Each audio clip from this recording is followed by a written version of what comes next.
역사의 주관자 하나님이라는 제목으로 함께 이 아침에 은혜를 나누기 원합니다. 오늘 말씀을 보니까 뭔가 되게 내용이 좀 복잡하죠. 뭐 어떤 나라가 어떤 나라를 치고 뭐 화친을 위해서 그 나라에 딸을 주었는데, 공주를 주었는데, 또 그 받아들여진 나라에서는 인정하지 않고, 뭐 여러 가지 지금 이 전쟁들, 나라 간의 전쟁들과 이 암투와 어떤 세력 다툼을 지금 오늘 11장 1절에서 19절은 기록을 하고 있습니다. 물론 이 본문 역시도 지금 다니엘의 예언입니다. 다니엘의 예언이 계속되고 있는데, 놀랍게도 이 다니엘의 예언들은 정말 하나도 틀림없이 다 맞아떨어지는, 역사를 통해 이건 증명이 되었죠. 이건 성경에만 나와 있는 내용이 아니고 세계 고대 역사에도 나와 있는 내용인 것입니다.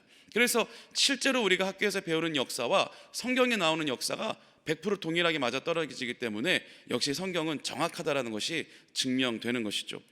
제가 오늘 이 다니엘 시대에 이 남유다, 그러니까 이스라엘이 멸망하고 난 다음, 그리고 이 바벨론으로 점령된 다음에 여러 그 지역을 강대국으로 이끌었던, 그 지역의 패권을 주도했던 이 제국들의 흥망성쇠, 이 올라감과 몰락함과 멸망당하고, 또 어떤 나라가 어떤 나라를 먹으며, 이러한 전개들이 좀 어떻게 보면 우리가 복잡한데요, 오늘 이 부분을 쉽게 제가 정리를 해드리도록 하겠습니다. 이 성경을 읽으면 단순히 그냥 성경만 딱 읽으면 이게 무슨 얘기인지 잘 몰라요. 왜냐하면 옛날 그 지역의 이름들로 써 있기도 하고 잘 모르는데, 제가 아주 쉽게 이 연대기를 정리를 해드리도록 하겠습니다.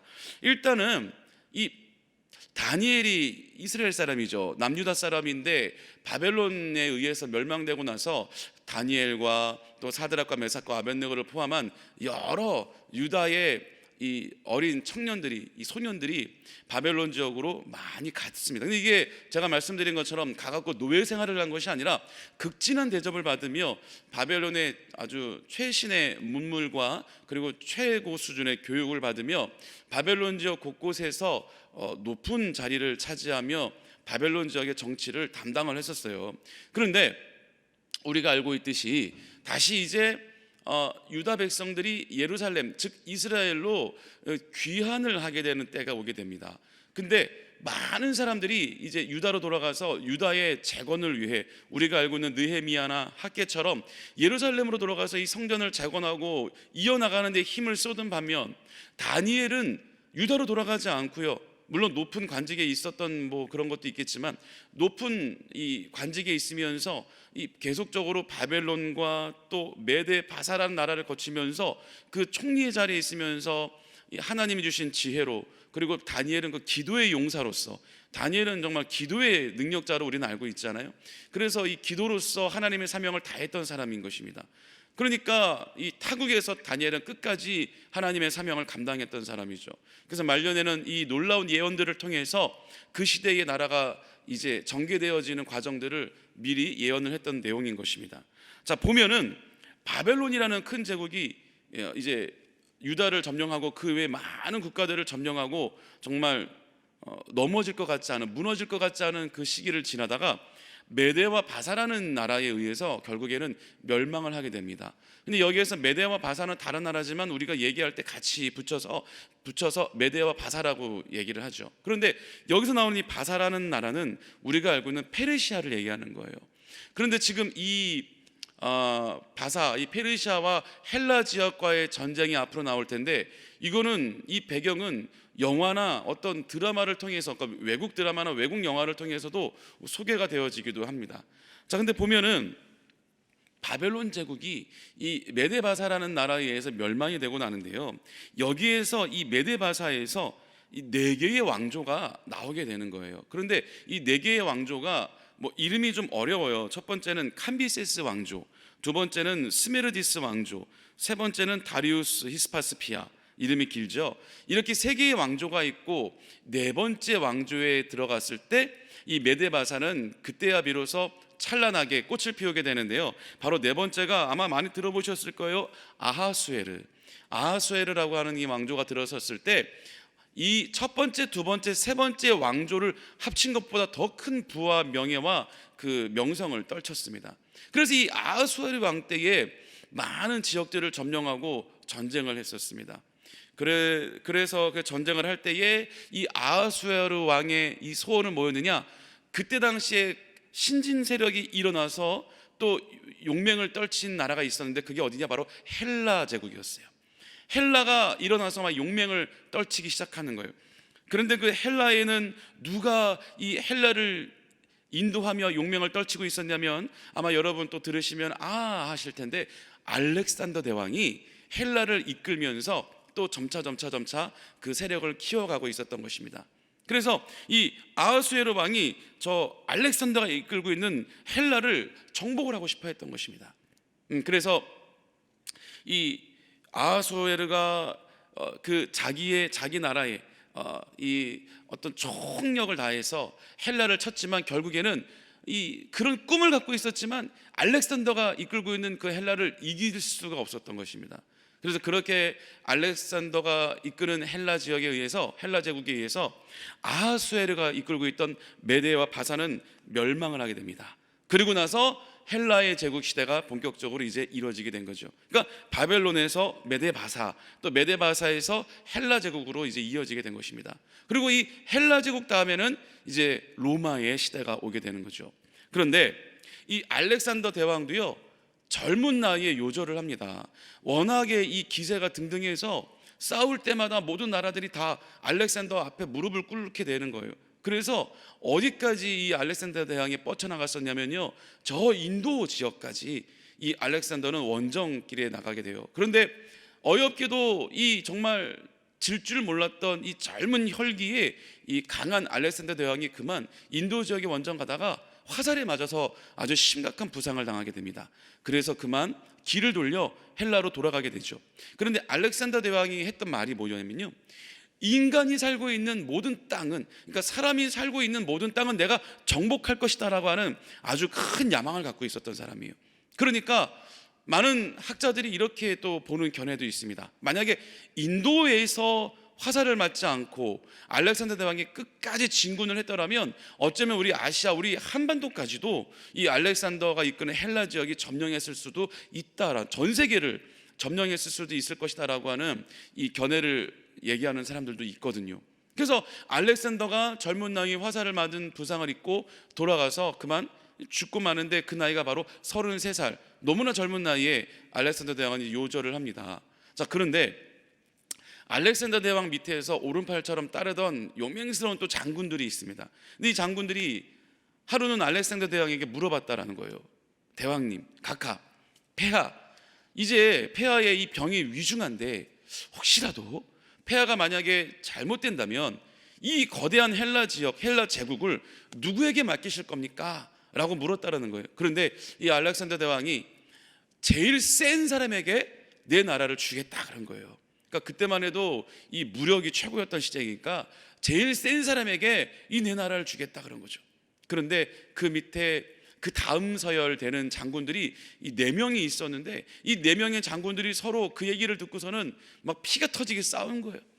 그러니까 그렇게 싸우다가 그나마 한 사람이라도 뭔가 특출 나가지고 딱 이기면은 아마 헬라 제국이 그대로 이어졌을 수도 있는데 이 4명의 장군들이 다 고만했던 거예요. 서로 피 터지게 싸우다 보니, 그리고 알렉산더 대왕이 이제 죽고 나서 계속적으로 이제 혼란의 시대를 오면서 헬라 지역은 점점 이제 어지러워지고 그 각 장군들이 서로 자기가 어떤 한 사람의 정복은 하지 못하면서 서로 자기의 지역을 나눠서 그만 그 강성하고 역시 무너질 것 같지 않았던 헬라 제국이 4개의 나라로 나눠지게 되는 거예요. 그러니까 우리나라도 지금은 이 한반도 땅은 지금 북한과 이제 분단되어 있지만 지금 이 남한 땅은 우리가 한 나라로 되어 있었잖아요. 그런데 예전에 여러분 어때요? 이 삼국시대 보면 이 작은 한반도에도 나라가 막 3개, 4개로 나눠져 있었던 것처럼, 고구려, 백제, 신라 이런 식으로 나눠져 있었던 것처럼 헬라 제국도 알렉산더라는 그 대왕이 죽고 나자 고만고만한 장군들끼리 서로 피 터지게 싸우다가 4개의 나라로 나눠지게 된 거예요. 안 되겠다, 이만큼은 내 나라, 안 되겠다, 또 이만큼은 내 나라, 서로 4명이 나눠 갖기 시작한 거예요. 그러면서 헬라 지역이 4개 나라로 나눠지는데 그 4개 나라가 이름이 어떻게 되냐면요, 다 아는 이름이에요. 첫 번째가 마게도니아. 여러분 마게도니아는 이름 많이 들어봤잖아요. 마게도니아로 나눠지고 또 한 나라는 소아시아, 그리고 또 하나는 수리아. 다 들어본 이름들이죠. 수리아가 지금 우리가 말하는 시리아예요. 그리고 또 하나는 애굽, 이집트입니다. 이 나라가 원래 헬라 지역에서 다 나눠진 나라들인 거예요. 이렇게 네 나라로 나눠졌고, 제가 오늘 이 설명을 왜 이렇게 장황하게 드렸냐, 오늘 나오는 내용이 이걸 알아야 우리가 이해가 될 수 있기 때문에 오늘 내용에 보니까 북방왕과 남방왕의 싸움이 나오는 본문이에요. 자, 그런데 북방왕과 남방왕이 있던 나라는 어디냐? 이 헬라에서 나눠진 네 나라 중에 마게도니아와 소아시아는 제외하고요, 바로 수리아와 애굽을 얘기하는 것입니다. 이 수리아, 즉 시리아가 북방왕이 있는 곳이고 애굽이 남방왕이 있는 지역인 것입니다. 이 두 나라가 서로 으르렁거리고 싸웠던 거예요. 그래서 애굽에서, 남방왕이 있던 애굽에서 이 북방왕이 있는 수리아와 이제 화친을 맺기 위해서, 어떤 정치적인 거죠. 진짜 실제로 이 수리아와 외교를 맺으려고 한 것이 아니라, 동맹을 맺으려고 한 것이 아니라 어떤 정치적인 이 전략을 가지고 공주를, 시집을 보내게 되는 거예요. 그런데 이 불쌍하게도 그 공주는, 그 여인은 이 수리아 땅에 가서 인정받지 못하고 본인이 낳은 자녀들까지도 다 죽임을 당하고 버림을 당하고 마는, 그리고 그 여자와, 공주와 결혼했던 그 왕도 오늘 본문에 보니까 제대로 서지도 못한다. 그것은 제대로 힘을 쓰지도 못하고 그만 세력 다툼에 의해서 금방 무너져 내리고 수리아의 보수 세력에 의해서 처단당하고, 그리고 그 애굽에서 온 그 공주 역시도 비참한 결과를 맞이하게 된다는 겁니다. 이것 때문에 이제 전쟁이 또 발발하게 되는 거예요. 그런데 거꾸로 수리아에서 북방왕이 오히려 남방 애굽을 치러 가기 시작하는 거죠. 그런데 역시나 그때 당시에 우리가 알고 있듯이 애굽도 굉장히 강성한 나라였기 때문에, 굉장히 튼튼하게 크던 나라였기 때문에 이 수리아가 이 남방왕이 있는 애굽을 끝내는 정복을 하지 못하고 오히려 본인이 치러 가놓고는 패배를 하게 되는 역사가 오늘 본문에 나오는 것입니다. 이러한 놀라운 나라들 간의 전쟁, 그리고 큰 제국이 무너질 것 같지 않았던 그 제국이 한순간에 무너지는 것, 그리고 또 이 질 것 같지 않았던 그 용맹한 알렉산더 대왕, 그리고 또 아하수에르, 이런 사람들 역시도 한순간에 무너지고 또 멸망하게 되는 이런 모든 놀라운 일들을 보면서 우리는 과연 이 역사적인 내용들 속에, 비록 우리나라 역사는 아니지만 하나님이 주관하고 있었던 이 성경에 나오는 이 다른 나라들의 역사 속에 우리는 하나님의 놀라운 섭리를, 어떤 부분을 우리는 나눠야 되는가? 바로 하나님의 주관 아래 우리 모든 역사는 흐르고 모든 세상은 돌아간다라는 것입니다. 아무리 우리 인간이 뛰어나도요, 성경에 이런 말이 나오죠. 아무리 우리가 똑똑하고 인간 중에 최고의 지식 있는 사람이라 할지라도 하나님의 제일 어리석음보다도 못하다라는 거죠. 당연한 것이겠죠. 우리는 한 치 앞도 알지 모르는, 한 치 앞도 알지 못하는 인간이라는 존재이기 때문에. 하지만 하나님은 먼 미래, 처음과 끝이며, 그렇죠? 시작과 나중이며 모든 것을 알고 계시고 주관하시는 전지전능한 하나님이시기 때문에 우리가 하나님 품을 떠나 인간적인 얄팍한 생각으로, 인간적으로 아무리 힘이 세다 할지라도 하나님께 있어서는 한낱 먼지보다도 약한 존재인 것입니다. 그러니까 우리의 모든 살고 죽는 것, 내가 살아가는 모든 삶 속에 하나님의 주관 아래 있다는 것, 하나님의 역사 아래 우리는 흘러가고 있다는 것, 하나님이 써놓으신 그 시나리오 안에 우리는 배우가 되어 그대로 하나님의 시나리오대로 우리는 흘러 진행되고 있다는 것, 이 사실을 우리가 항상 기억해야 된다는 겁니다. 그래서 인본주의적인 사상, 인본주의적인 삶이 아니라 바로 신본주의적인 신앙생활을 우리가 해야 된다는 것이죠. 우리가 항상 신본주의적인 삶을 살아야 되는데 항상 인간이 먼저, 인간적인 생각이 먼저, 인간적인 힘을 먼저 사용하는 인본주의적인 삶을 살고 있는 것이 너무나 많이 있습니다. 우리가 더 능력이 있을수록, 내가 더 배운 지식이 높을수록, 내가 더 권력이 있을수록, 명예가 높을수록 인본주의적인 삶은 너무나 강하게 나타나요. 저 역시도 하나님을 다시 하나님께 두드려 맞아서 이 자리에 오기 전까지는 하나님을 믿는다고 믿고 있지만 항상 제 머릿속에, 제 마음속에는 인본주의적인 생각이 가득했던 적이 있습니다. 아무리 하나님 살아계신 거 나도 인정하는데 이런 일은 내가 해야 되는 거잖아. 하나님이 이런 것까지도 관여하실까? 이런 소소한 사람들의, 인간들의 사는 삶 속에 아주 소소한 문제까지도 과연 하나님이 이것까지도 관여하실까? 이런 건 내가 알아서 해야 되는 거 아닌가? 내 뜻대로 하는 대로 내가 움직여지는 것이 아닌가? 라고 하는 어리석은 생각을 한 적이 있었습니다. 아니죠. 하나님은 아주 작은 것 하나까지도, 우리의 작은 신음까지도 하나님은 들으신다고 말씀하시잖아요. 아주 작은 것까지도 하나님은 모든 걸 알고 계시고 우리의 삶을 인도하고 계시다라는 것이죠. 그러니까 이 모든 삶은 애초에 하나님께서 계획하신 대로 이루어져 나가고 있기 때문에 우리 힘대로 한번 내가 삶을 바꿔보리라, 우리의 힘대로 내가 한번 내 삶을 개척하고 내가 한번 진행해보리라, 그래봤자 오히려 더 넘어질 뿐, 오히려 더 먼 길을 돌아갈 뿐, 결국에는 하나님께서 계획하신 그 자리에 돌아올 수밖에 없다라는 거죠. 그러니까 우리의 삶은 뭐죠? 우리가 올바로 사는 신분주의적인 신앙생활이라는 것은 애시당초 내 힘과 내 주관대로 할 수 있는 것은 없다라는 것을 우리가 빨리 깨닫고 하나님께 맡기고, 내가 할 수 있는 일도 하나님께 맡기고 하나님의 도우심 속에 살아간다면 얼마나 오히려 그게 더 편한 삶이 아니겠습니까? 예수님께서도 너희 수고하고 무거운 짐을 다 나에게로 내려놓고 내가 주는 쉽고 가벼운 십자가의 멍에를 짊어지라 말씀하고 있는 것처럼, 인생의 모든 무거운 것들은 다 내가 해줄게, 너희는 내 안에서 내가 주는 은혜와 내가 주는 사랑과 내 뜻만 너희는 이루며 살면 돼 라고 하는 것이 바로 우리 하나님의 뜻인 것입니다. 이 세상을 만들어 놓고요, 우리 인간을 창조하신 다음에 우리 인간이 원래는 수고하고 땀을 흘리면서 이 세상을 살기 위해 아둥바둥 힘쓰며 살아가게 한 것이 하나님의 원뜻이 아니었잖아요. 원래는 누리려고 했던 것입니다. 이 땅의 모든 것들을 하나님께서 만들어 놓으시고 우리 인간을 지으셔서 누려라, 즐겨라 라고 했던 것이죠. 그런데 아담과 하와가 죄를 지음으로 말미암아 이제부터 인간은 해산의 고통을 가지며 수고하고 땀을 흘리고 일을 해야만 먹고 살게 되는, 어떻게 보면은 이 형벌이죠. 저주가 인간들에게 내려지게 되었던 것입니다. 그래서 그것들을 다시 한번 제하여 주시고 기회를 주시기 위해서 주님이 이 땅에 오셨고, 그 주님의 보혈의 공로로 말미암아 예수 그리스도 십자가 대속의 은혜로 말미암아 우리는 물론 수고하고 땀을 흘리며 일을 하며 해산의 고통은 없어지지 않았지만 다시 한번 하나님과의 단절되었던 그 연결고리, 그 다리가 이어지면서 천국 백성의, 우리가 천국의 신분증을 가질 수 있는 기회가 생기게 된 것이죠. 그래도 여러분 얼마나 감사해요.